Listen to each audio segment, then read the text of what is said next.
welcome to another edition of ATL Prime Sports. Todd Corder here with you, coming to you from St. Louis, Missouri. JJ is in Atlanta, Wayne is in Memphis, and Dave is in Metro Atlanta. Dave Cohen, the voice of the Georgia State Panthers. Our guest this evening, Georgia State, is going to play Gonzaga in the first round of the NCAA Tournament this Thursday from Portland. So Dave will be getting ready to take off to Portland here one day this week. You can catch all of us here at ATL Prime Sports. You can catch myself at Corder Todd, Wayne at RWY Jr., JJ at JJ Get You One, and Dave, you're at Georgia State Voice, GA State Voice, actually, on Twitter. And again, you can catch all of us at ATL Prime Sports. Guys, let's get into it. We don't have a lot of time. We just mentioned it. Georgia State is playing Gonzaga, the number 1 seed in the NCAA tournament, come this Thursday from Portland. Georgia State is on a 10-game winning streak, won 11 of 12. They beat Louisiana Raging Cajuns. Corey Allen had 29 for them to win the Sun Belt Conference tournament. And Dave, tell us about Gonzaga. We all know that they're led by Drew Timme, 17.5 in the game, about 6.5 boards. And Chet Holmgren, the big center, averages 14 a game and about 10 boards. This is really a daunting task for Georgia State and a really tough draw early on. Well, what it means is that other than the play-in teams, we were really the last team, which I was a little surprised at. I didn't think we'd be a 12 or a 13, but as I told you guys on the podcast last week, I really thought we'd be a 15 seed, being on a 10-game winning streak, winning the Sun Belt Conference tournament.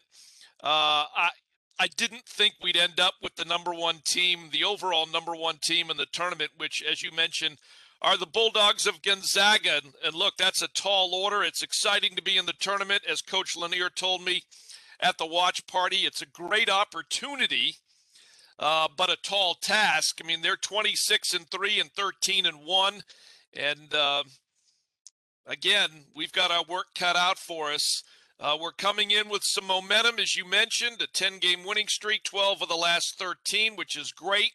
I think what hurt Georgia State with regards to possibly being a 15, again, I never thought we'd be a 14, but we had no quality non-conference wins. And part of that was due to the virus. We had 5 games that were canceled, including, 3 in Sun Belt Conference. We lost to Georgia Tech back in December in an overtime game there, in a game that I still think if Eliel Saseme, who was injured at the time, had been playing, especially like he has played down the stretch, we would have beaten Georgia Tech. But then we lost at Mississippi State. We lost at Richmond, who closed out the Atlantic 10 with a flurry. Because of the virus, we went very underhanded to Rhode Island and got beat. So again, there were no quality non-conference wins, for the committee to look at. And for whatever reason, we ended up being other than the play-ins, the last team in. And so we get the overall number 1 team. But Georgia State's playing well. I've talked to a number of our seniors, well, actually all 4 of our seniors here in the last couple of days. We had an impromptu media day last Friday at the Georgia State Sports Arena. Everybody's upbeat. They're excited. Again, a great opportunity. But they're playing well right now, and that's all you can ask for. And now we'll see how Coach Lanier and the staff and the players can game plan for what is, the overall number 1 seed in the tournament, and a team that they're talking about for obvious reasons to be in the Final Four. Dave, what is the biggest reason for the win streak, winning 12 out of 13? I said 11 out of 12. I meant 12 out of 13. What is the biggest reason for Georgia State? They're a hot basketball team right now. Why is that? I believe that the biggest reason why they finished as strong as they did is because of the return of Eliel Saseme, our 6'9" power forward energizer bunny, who was it was a big void when he was injured.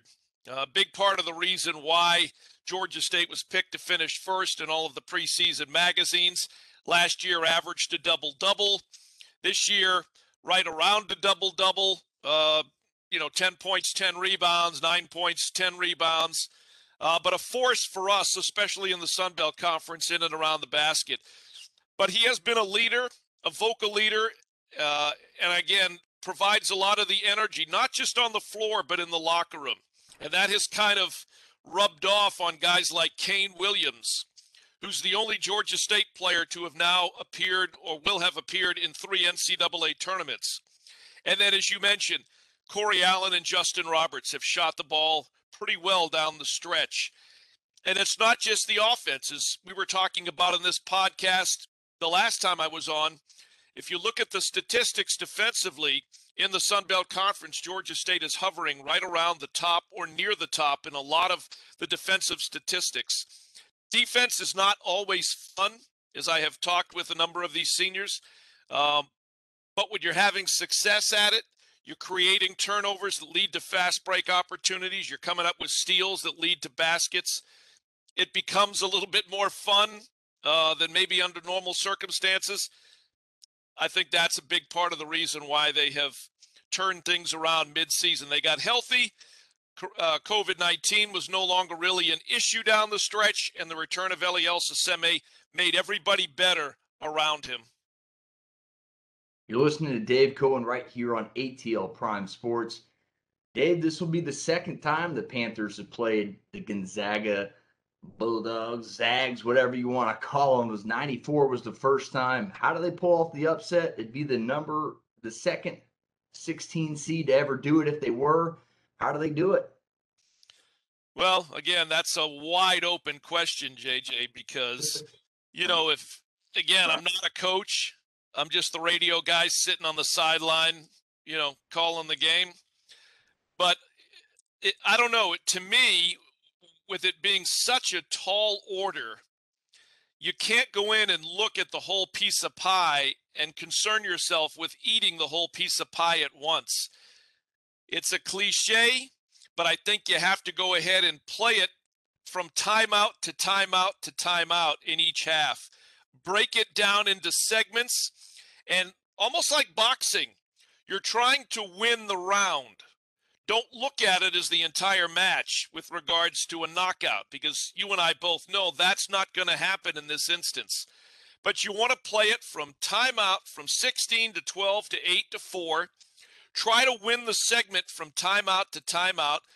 And hopefully, if you can shoot well enough, if you can defend well enough, if you can defend the glass well enough, meaning not giving up an abundance of offensive rebounds that come back to haunt you, you can find yourself in the locker room at halftime, either in the lead or close enough to where you're in striking distance and not trying to dig yourself out of a massive hole. And then you go into the second half and you got to rinse and repeat. 16, 12, 8, 4, play it from timeout to timeout and see what happens. Well, in sports, I was going to say, one pass at a time, one shot at a time, one play at a time, and that's about as simple as it gets. I mentioned about Timmy and Holger. Timmy is the WCC Player of the Year. Man, these two guys are real handfuls on any team in the country. How does Georgia State even slow them down? Well, I mean, you probably don't. You go in against certain opponents and guys are going to get their points. They're going to get their rebounds. Go back to games when, different teams would play North Carolina back in the 80s. And it was Jordan and Worthy and Perkins and that whole crew. You can pick any top team in the country over the last however many years. You weren't going to shut those guys down, but you can certainly try to slow them down and not let them completely take over a game. The two guys you mentioned, Timmy and Holgram, they're Wooden Award candidates. Again, they're not the number one seeded team in the tournament because they're not a great team.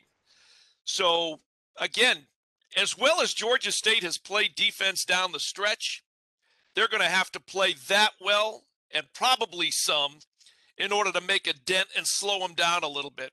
You know, I always say when you go up against a team like that, you got to have a hand in their face on every shot, but your big guys down low, really everybody, has got to make sure that you're not giving up offensive rebounds and getting beat in the paint, you know, badly by teams that are big, strong, fast, athletic.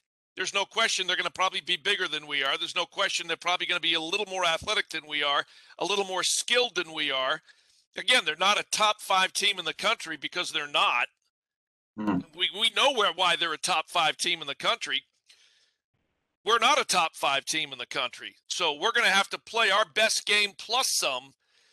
And again, you know, scale it down, because if you look at it and you stand back and you look at the whole thing, it can be daunting. So if you break it down from timeout to timeout into segments, it becomes, when you look at it, hopefully a little more manageable. Yeah, what kind of game would Coach Lanier prefer? I mean, Georgia State can score with them if they play enough defense. Would you think Coach Lanier would rather see this in the 60s, 70s, or higher scoring in the 80s? You know, Georgia State historically has been a team that has been in the, early to mid 70s with regards to points. But down the stretch, as I mentioned, it's really been the defense that has turned things around. And there have been games where, you know, we're scoring in the low to mid 60s and winning games, which is very what I'll call un-Georgia State-like for those that have watched us play over the last however many years. I can't tell you how many different times at the end of a game we're talking about, quote unquote, and I'm paraphrasing here, defensively, Georgia State held underscore insert team name, Appalachian State, Arkansas State, whoever, held them without a field goal for the final four minutes and however many seconds. So defensively, we've done a really good job in the Sun Belt Conference of really stifling teams on offense. Now, whether or not you can do that against a team the caliber of Gonzaga, that's another question. You're now playing on a much larger stage against a much more talented program. And the goal is the same, but it's against a totally different caliber talented team. So Georgia State's going to have to shoot the 3 ball well to counteract here. One of the worst 3-point shooting teams in the Sun Belt Conference. They're going to have to do that. They're going to have to defend the 3 ball because we all know Holmgren can shoot it above 40%. So this should be an interesting matchup. I love it. I hate the 16 seed. I really do. I thought they deserved at least a 15. We talked about it, and maybe a little bit better matchup there. But we're looking forward to it, Dave. Well, I am too. I've never been to Portland, Oregon. I've only been to Oregon once with Georgia State football a few years ago when we played at the University of Oregon. But, you know, as Coach Lanier told me at the watch party, it's a great opportunity. Again, how many times has a 16 beaten a 1? Right? One time. So if anybody's going to do it for a second time, it might as well be Georgia State. Yes. And, you know, shock the NCAA tournament a second time. But again, as I said, look, it's a tall order. They're a great team. They're 26-3. They lost 1 game in conference play this year. That was to St. Mary's, who's historically pretty good. And then they turned around and beat St. Mary's in the second game of the West Coast Conference tournament. So as we come into the tournament on a 10-game winning streak and 12 of 13, they come in on a pretty nice looking streak as well as far as wins and losses, right? Well, they've been to the national title game, 2 of the out of the last 4 years. Right. And how many Final Fours have they been playing in recently? Quite a few. Right. This is a storied program that Mark Few has built, and what a tremendous job. It's going to be a tremendous challenge for Georgia State, but that's why they play the game, Dave. I mean, if they don't have a chance, why are you even going out there on a plane and going? So this is why they call it March Madness. So we'll find out if we get some madness on Thursday. And hey, you may be staying until the weekend. That would be awesome for you. That would be nice. And hey, listen, credit to Gonzaga as well, right? Because they kind of carry the flag for what we'll call the group of five in college basketball, right? And we're not talking about a program that's only done it for 2 years, 3 years. In the world of college basketball here, how many years in a row has Gonzaga been on the national stage? I mean, they're as consistent as anybody. They are. For a team that's not in a Power Five, that does not play football. They've been consistent for 30 years. 30 years. A lot of folks don't even know that. And they criticize their conference schedule and et cetera.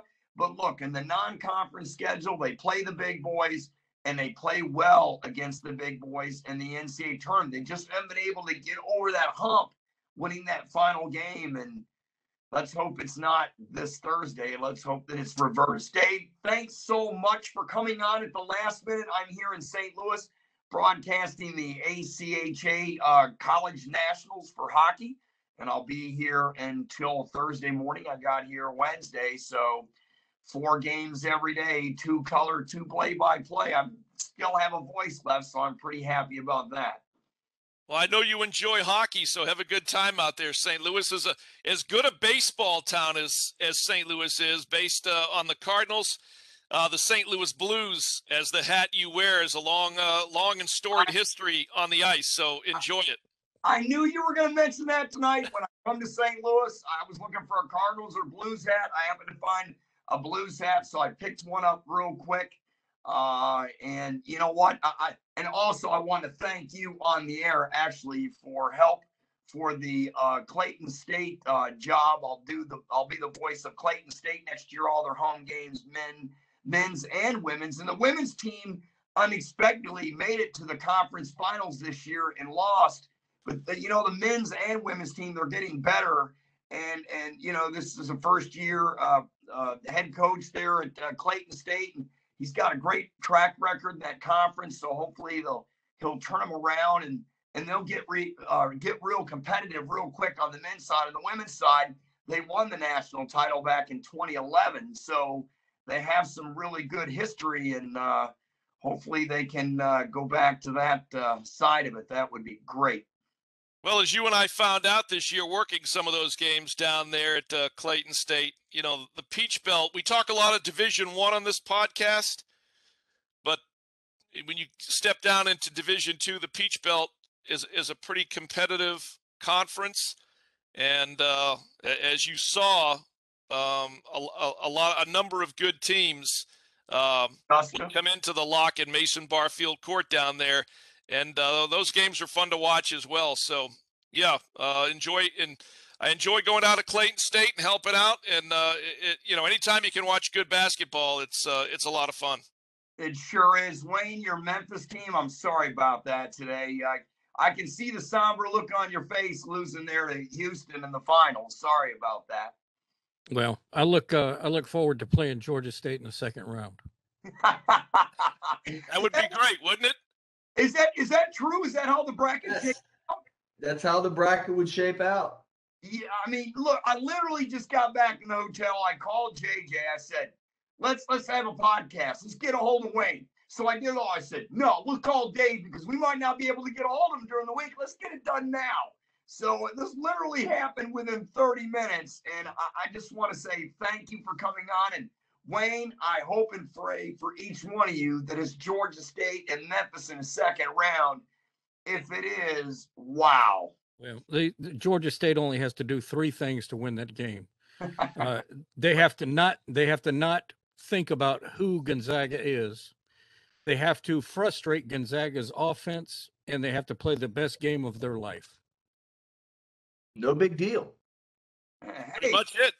The Braves won the World Series. I mean, Georgia won the national championship of football. Anything can and will happen. That's right. So we might as well just go for the trifecta and have Georgia State upset Gonzaga. That would rock the college basketball world, and I think it'd be great.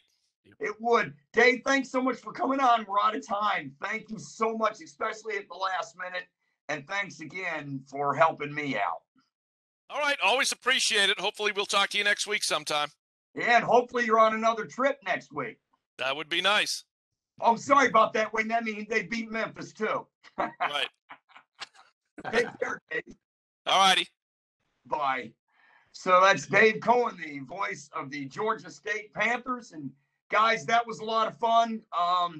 Wayne, again, I'm sorry. I know you were looking forward to the conference championship for Memphis today, but they're a really good team. I haven't even looked to see who they drew because I've been so busy prepping for tomorrow's games. And, JJ, I know we only got a few minutes left. Let's talk about Georgia basketball. New head coach Mike White from Florida, 45 years old. They started making calls today at noon and got the deal done by 5 p.m. How remarkable. Georgia is going to be off they'll have to pay Florida $1.25 million in buyout money. And, White took Florida to the NCAA Tourneys, the Elite Eight in 2017, been really successful. Wow. This is an excellent hire. Supposedly White, the fan base, and the administration were at odds, but you know what? This is a good move for Georgia basketball. And if he can recruit the state of Georgia, he can win because there's enough talent here.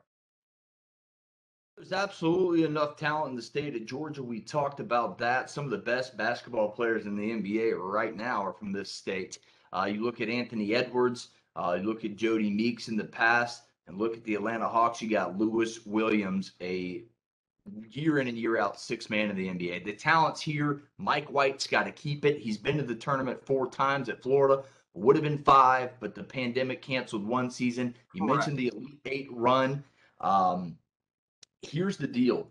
Mike White heard the barking behind the scenes about him in Florida, and he goes, you know what? Why don't I just step over to the rivals and restart in the SEC? And that's and I can start barking like a dog. Oh, no pun intended.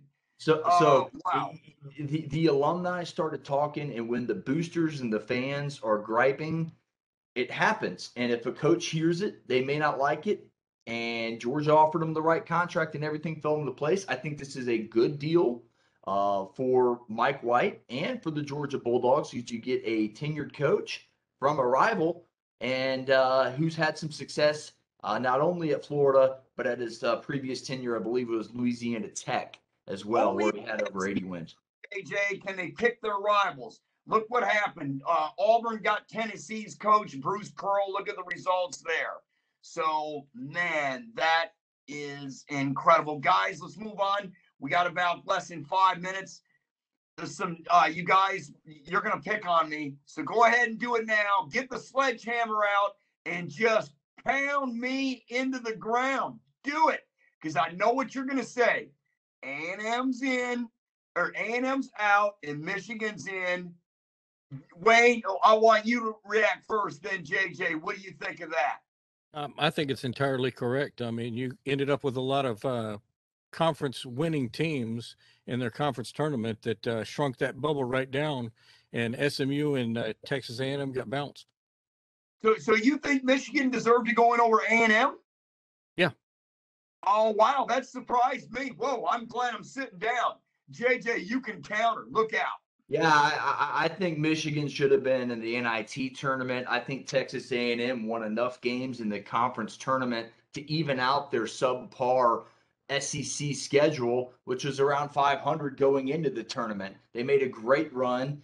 Sure, they got blown out in the tournament game, but that doesn't matter. They got there, and I think their 23-12 overall record reflects a better team than Michigan's quad 1 wins. They both had about, again, a similar record in conference play. And to me, a nod goes to who did better in the conference tournament. Michigan goes out to Indiana in the first round. Texas A&M advances in a tough conference, gets some tough wins, and doesn't get in. What was Michigan's seed? They are 11, I believe. So they, after you get past that 11 seed, you're in the first four. So, you know, they barely avoided getting in the first four. So they were sort of in, they were probably 5 teams in deep. So they made it not comfortably, but obviously the committee thought that it was good enough. JJ, promote the show here with our NCAA bracket challenge, and we got to go. I know it's That's time. right, folks. We're doing it for the second consecutive year. Just download the ESPN Tournament Challenge app on your phone or go to ESPN.com and click on the Tournament Challenge. Search ATL Prime Sports. It's free to enter. Guys, if you win, you're liked and subscribed to our YouTube or Spotify or Apple, and you like one of our social media pages, we're going to give you the winner a Visa gift card. We don't know the amount yet. Stay tuned. We'll get that squared away, but we're going to do it again. Please join us. Again, search ATL Prime Sports, ESPN Tournament Challenge app. And that gives my final thought. I am really excited about the new era of Georgia basketball. Wayne, I want to thank you for getting this together at the last minute. I really appreciate it. You have anything to add? Because without you, we wouldn't have been able to get a show tonight. And I mean, this is literally and figuratively, we did this within 20 minutes. I mean, I called and texted Dave Cohen, and you said, yeah, we can do it. Let's go. I mean, that's what I call a producer, my friend. Yeah. Well, as far as that tournament challenge goes, whoever comes in second place, I'm going to award with $1.50 and some envelopes. Some envelopes. Second prize. I gotta leave that. I'm out. For Todd in St. Louis, for Wayne and Memphis, our producer, for JJ in the ATL, and for Dave Cohen, our guest, the voice of the Panthers. Thanks for coming on. Till we talk next time, guys. Have a great week. Get you one, and the Freddie Freeman watch continues. It sure does. It's either the Braves or the Dodgers. Stay tuned.